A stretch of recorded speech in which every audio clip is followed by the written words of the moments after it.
Pwede pong subukan ang ilang uri ng damo, pati ng isang uri ng masahe mula po sa Japan. Tinutukan po yan ni Victoria Tulad.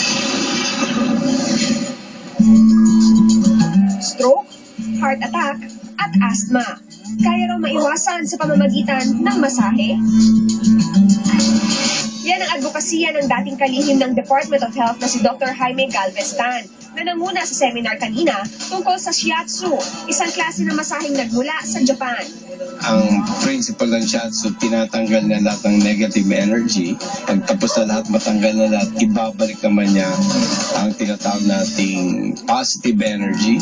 Sa pamamagitan ng pagmasahe sa pressure points, nakakatulong ang shiatsu sa pagpapagaling ng iba't ibang klase ng sakit. Swak din daw ito sa mga nahihirapan o kaya ayaw uminom ng gamot. Mas gusto ko yung massage kaysa mag-take ako ng mga medicines dahil walang side effects. I'm a great fan of Dr. Jaime Galvestan. He's into mga gamot na walang gastos. That's the same as my advocacy. Bukod sa masahe, itinuturing ding alternative medicine ang ilang klase ng halaman. Sa Flores Garden sa Antipolo, itinataguyod ang paggamit ng mga damo sa panggagamot o yung mga medicinals. Ang mga damo raw kasi malaki pala ang naitutulong sa kalusugan. Tulad ng damong botones-botonesan na nakatutulong daw magpagaling ng dengue.